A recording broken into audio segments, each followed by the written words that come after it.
What's up, everybody? This is Chris Ferrari bringing you another edition of the Car Concierge Show, the show that helps with the buying, selling, maintaining, and repairing of your vehicle. On today's show, we're going to check out a story over at the Jeep camp where the latest recall is coming out, and it is a doozy for the Jeep Wranglers and the Jeep Cherokees. After that, we're going to talk about a situation where people's sunroofs are exploding all over the place. Something that if you're in the automotive world, you kind of knew about for a long time. And last but not least, we're going to check out a famous YouTuber who is going to get arrested or got arrested for tax evasion after he destroyed a $400,000 Ferrari. Alright, so let's jump straight into it. We're going to jump into recalls first. And this is a doozy of recalls. So recall straight out of Jeep World. On their 4xEs and their Cherokees, and literally saying that their engines are eating themselves alive and might even explode. Let's check it out. This is an urgent warning for anyone who owns a new Jeep 4xE. A truly bizarre mistake at the factory is causing brand new engines to basically eat themselves from the inside out. Stellantis, Jeep's parent company, has now admitted this could lead to sudden, catastrophic engine failure or even a fire. We have the official documents, and I'm going to break down exactly what is happening, which Jeeps are affected, and what you need to do right now to protect yourself. It's one of the strangest mass recalls in recent memory. Nearly 113,000 of Jeep's popular plug-in hybrids are being recalled for a defect that sounds almost made up. Leftover debris from the manufacturing process is destroying new engines. And this isn't some minor glitch. We're talking about an unexpected and unrecoverable loss of propulsion and a serious fire risk. So how does this even happen? It all starts at the engine plant in Mexico. When the engine block is first created, molten metal is poured in. The fact that it started off at the engine plant in Mexico has to tell you something. But let's keep going. Into a sand cast, which creates the complex internal passages for oil and coolant that keep the engine alive. After the metal hardens, all of that sand is supposed to be washed out completely. But in this case, for nearly 2 years, it wasn't. From around June 2023 to March 2025, engines were assembled with manufacturing debris, widely reported to be casting sand still trapped inside the block. The moment those engines are started, oil begins to circulate, carrying that abrasive material with it. Think of it like pumping liquid sandpaper through your engine's veins. This gritty mixture grinds away critical bearings, cylinder walls, and other precision parts. Over time, this relentless wear leads to what the National Highway Traffic Safety Administration, NHTSA, calls catastrophic engine failure. The damage is internal, permanent, and it's happening to some of Jeep's most advanced and expensive vehicles. The consequences for drivers are terrifying. Before a total failure, you might hear an abnormal knocking sound or see a check engine light pop up. But often, the end comes without much warning. As of October 2025, Stellantis was aware of 36 engine fires, 50 incidents of complete power loss, and 3 injuries potentially tied to this defect. Imagine cruising down the highway and your engine just seizes, leaving you stranded. Or worse, parking your brand new SUV only to have it catch fire in your driveway. This is the reality for dozens of owners and a potential risk for thousands more. If you own a newer Jeep 4xE or know someone who does, this information is absolutely critical. And if you're finding this breakdown helpful, please subscribe. It helps us get this vital safety. Alright, so just a tragic situation for the Jeep 4x4s. And, you know, of course I would go on my natural spiel of, research and development, all that, blah, blah, blah. But this is not what we're talking about. We're talking about more of human error than anything else, because they know that they have to remove this sand, and somebody somewhere just got lazy and decided they weren't going to do it, didn't think it was going to be some big deal down the road. And it's one of those situations where You're getting what you pay for when it comes to these people who are building these parts and putting these vehicles together. And of course, the whole idea of sending the plant over to Mexico and building these vehicles over there was to save money by these, automakers. So, it's their fault, deciding to bypass, doing the factory work here in America, sending it over to a place so, you can make a better buck off of it, tends to backfire in most cases, if you should. Matter of fact, you always should, if you can, try to spend the top dollar to make sure things are better. You want to make sure that these things are working correctly. And if you're selling out always to the lowest bidder, then you're going to get the lowest quality available. Let's face it. So I wanted to read a little bit about this recall as well, because when the story first came out, they were saying more along the lines of how the engines would explode. Because let's check this out real quick, and this is over at the Drive. Stellantis recalls nearly 113,000 Jeeps over self-destructing turbo fours. The four-cylinder engine used in the Jeep Wrangler and Jeep Grand Cherokee 4xe hybrid is at the center of recall, covering nearly 113,000 vehicles per Stellantis and a National Highway Traffic Administration bulletin. The risk is a loss of power and potentially even a fire in the engine bay. The culprit, per the NHTSA report, is sand contamination during the block casting process, which left debris in engines. What's specifically glaring is that it seems Stellantis was manufacturing engines with this problem for nearly 2 years.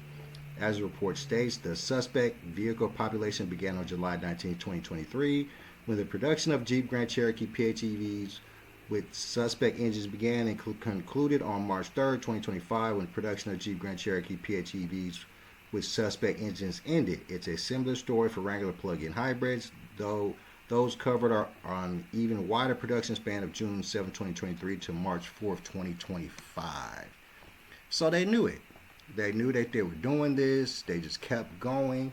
And, we just have to realize that, you can't continue to bypass safety for money.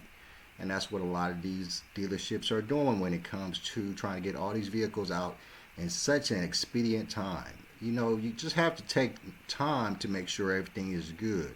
And that goes double fold for in the factories when they're getting built.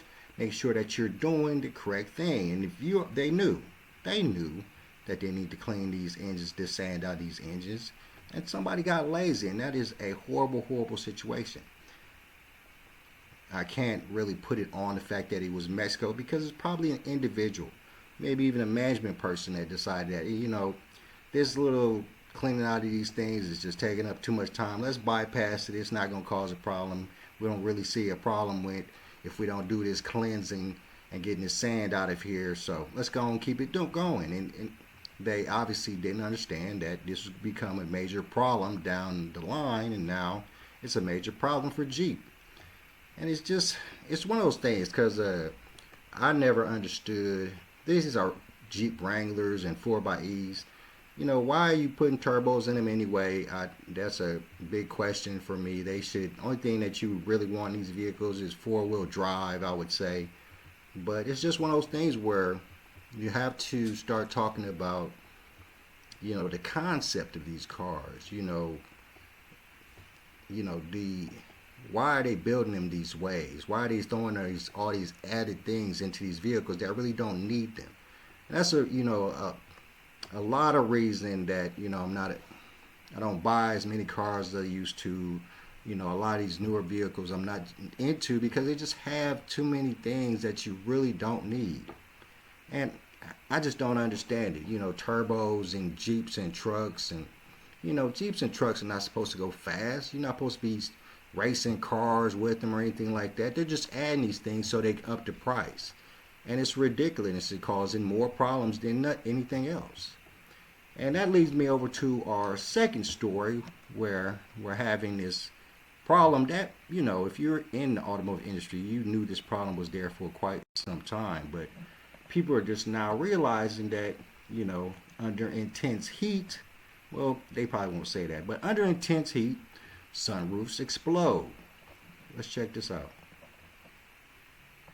Roof in your car exploding, sending glass flying. Channel 2 Action News Investigates has been reporting on the problem for 3 years now, and Channel 2 consumer investigator Justin Gray joins us live. Justin, federal regulators determined it is not a safety concern. Yeah, Linda, but people this has happened to strongly disagree. They describe it as like an explosion, and we're not talking about traditional sunroofs. We're talking about these panoramic sunroofs, the bigger ones we're seeing more and more on cars. Now, we checked federal databases and found there have been more than 2,000 of these incidents in just the past 5 years. The whole thing is just shattered. Marcus Minifield thought it was gunfire and that he had been hit while driving. I thought I was shot. I'm looking down like, where's the blood? Where's the blood? Oh my God. I mean, totally frightened. But it was the sunroof of his 2024 Kia Sportage shattering without warning. Glass was falling. It was in my head. I checked the complaint database at the National Highway Traffic Safety Administration, NHTSA, and found in just the past 5 years, 2,167 complaints for shattered, exploding, or broken sunroofs from 18 different car manufacturers, all the major car brands included. Channel 2 Action News has been reporting on spontaneous sunroof explosions for 3 years now. April Harvey's husband ended up in the emergency room. What do you think when you look at this? Thank God he's okay. Kate Holder was behind the wheel of her Jeep Wagoneer. Going 55 miles an hour, and all of a sudden, like literally an explosion. Truly spontaneous. Yes, the most bizarre thing ever. NHTSA did launch a 7-year investigation into exploding sunroofs, but closed it in 2021 without ever determining the cause, writing it, quote, has not identified sufficient evidence of a safety-related defect in the subject sunroof. See, that's what I'm saying, and I don't understand why they would say that. And this is why I don't have any vehicles that have sunroofs, and I'm going to get more into this after this video, but we've known for quite some time, specifically me in the service industry of the automotive industry, understand that, depending on where you live and your exposure, your sunroof's exposure to the sun, that because of the tinting or the way your sunroof is sloped, because some sunroofs have to be sloped, the way it's sitting inside of your roof, those all cause problems with the sun and casting down on the sunroof and making it like expand to some degree. They never concreted the science, and we just talk about it in the automotive industry, but the sun makes your glass sunroof expand to some degree, and then eventually, after some amount of time, that expansion turns to an explosion of the glass and it breaks. And I've seen this several times, but let's keep this going. Definitely, it's a safety hazard. And it's also expensive. Automakers usually consider it like a broken window or windshield, not covered under warranty. Oh, it's worse than that, because if your sunroof breaks, think about it. You have to, in most cases, you have to drop the headliner, which is the roof of your vehicle. You have to drop that down. You have to remove all the glass that's inside there that from the broken windshield. You have to take the whole sunroof out, the whole mechanism that the sunroof fits in. You have to take that out, install the new glass, install that back in, reinstall the headliner. It's way worse than replacing another piece of glass in your car. Yeah. Kia told Minifield it would not pay. Said that's about $8,000 worth of damage to have that replaced. Yep. And so NHTSA closed their investigation without ever determining what's causing this with these panoramic sunroofs. All they'll say, determining that, quote, it is not an uncommon occurrence. We will continue to follow. We're live in Midtown. Justin Gray, Channel 2 Action News. I'm going to say that you probably should just lie and say that something hit your sunroof and tell your insurance so they cover it, because like you said, it's like an $8,000 repair. I have a Mercedes-Benz E350, something like that, in my shop right now, whose sunroof exploded, or they think that what they said was to the insurance company that they think a part of a tree fell on their sunroof, but they never saw it and they didn't find any pieces of a tree in their sunroof. So it's over at the shop and we're replacing a sunroof and had to drop the headliner, remove the windshield because it's draped into the windshield. I mean, it's just a big hassle. The ticket's going to probably end up being upwards of 10 grand because it's a Mercedes. And it's just a major issue that I'm surprised that they sit there and say they don't know why. Because we've talked about it in the industry for a long time. And it's one of the many reasons that I stopped buying vehicles with sunroofs, is because, you know, not only the prominence of them breaking and causing a problem for the driver, you know, for anybody in my family or anything like that, but they're easy to break into, and of course they're easy to break. They're very thin to some degree because standardly, you know, it's not a glass that's going to be keeping you safe per se. It's not what it's designed for, but it's easy to break. The mechanism, you know, the tracks that the sunroofs sit on, that they move on, those things break so easily. And if you were to have a problem with your sunroof, it is a major investment in replacement or repair. So it's one of the many reasons that I stopped getting vehicles with sunroofs or panoramic roofs. Now mind you, I don't get me wrong, I have a couple of vehicles like that, but I stopped buying them, you know, particularly for myself. You know, if you want one, hey, that's cool, but you're going to be paying the bill for it if it break down or something like that, because those, it's that old story I say all the time where, you know, all these additional things in these vehicles are just adding to the cost of them. So, you know, maintenance is a bitch already without all this extra stuff. So let's keep it going.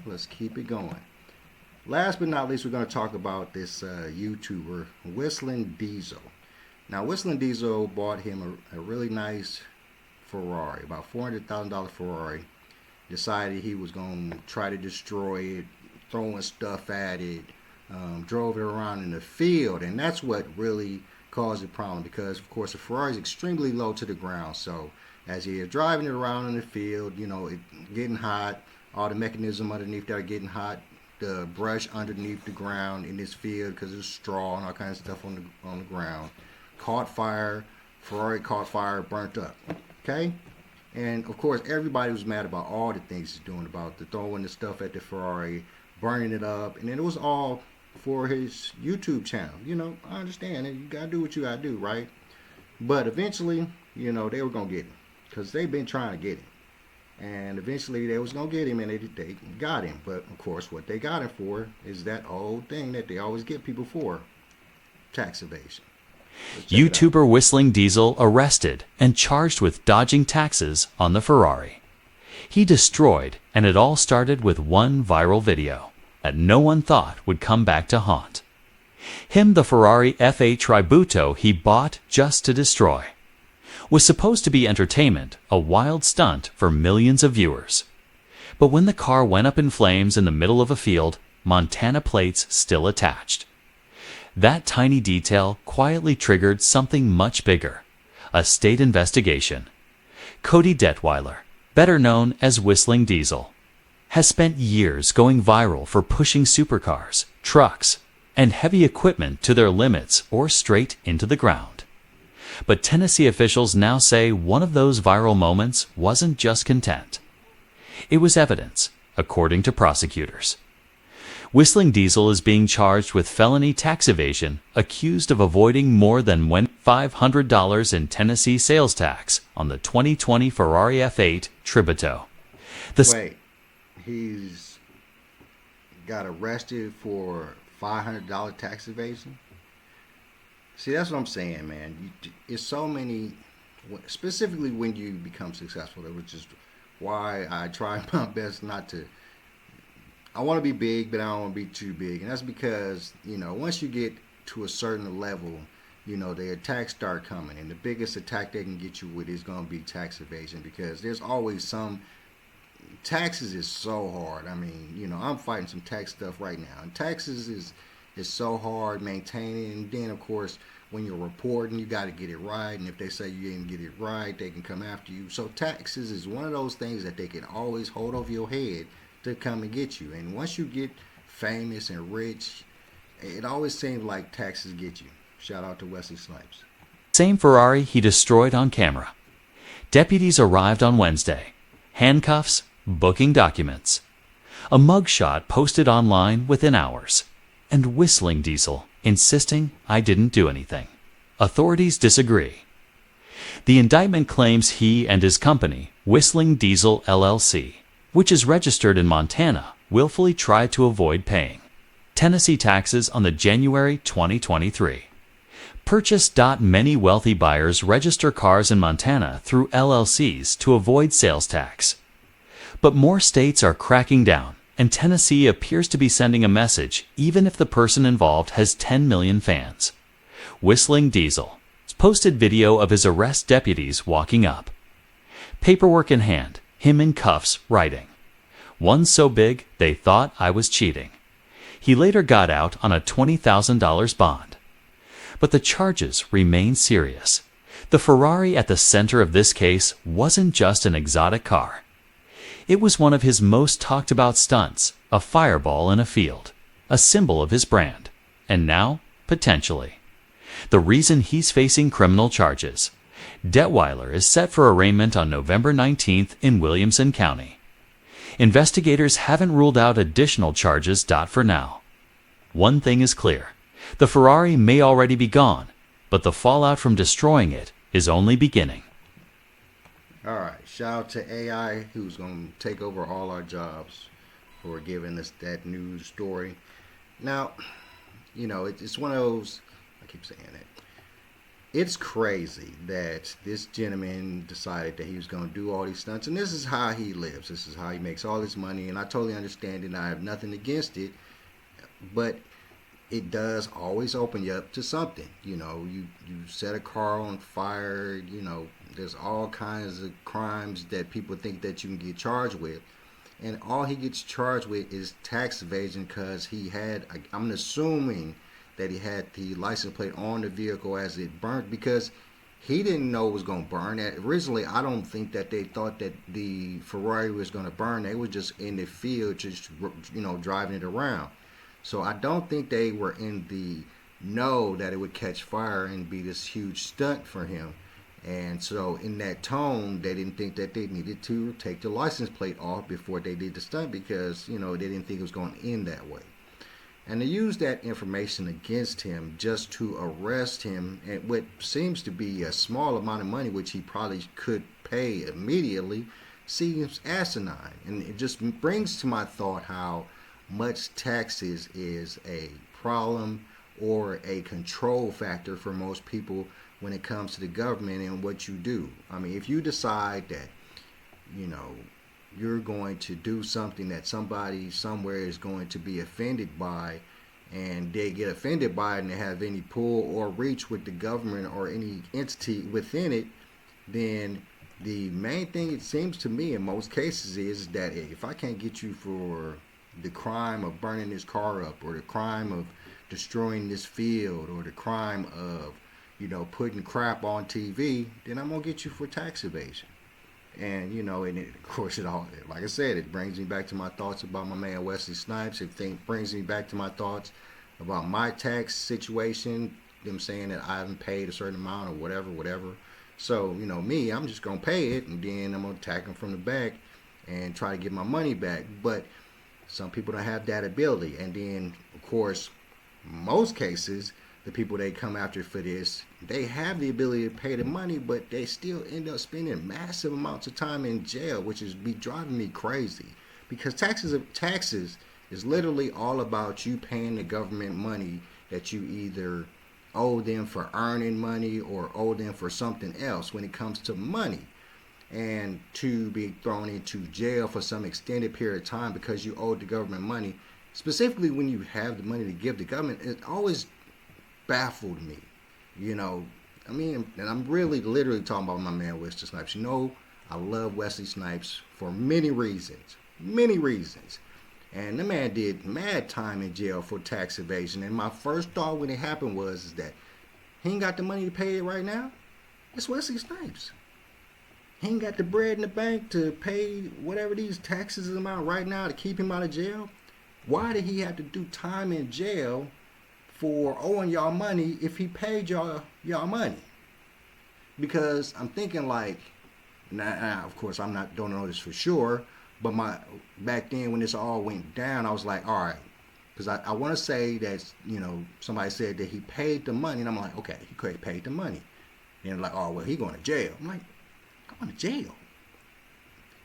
They still sending him to jail because of money he owes the government, but he paid the money?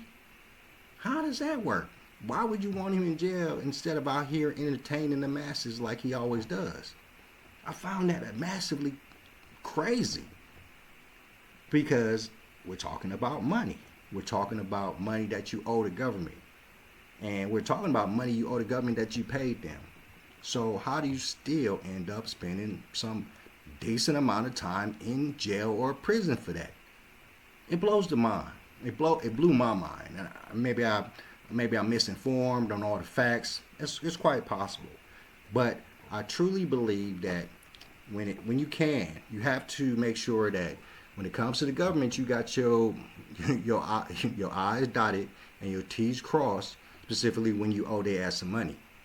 So matter of fact, probably gonna jump on my computer and make sure my junk right now is paid too, because let's face it, guys, once you start to get big and if you start to do the correct things and you try to be untouchable, they can always hold them taxes over your head if you ain't do it completely correct. Alright guys, I'm gonna let y'all go and get all out of yump.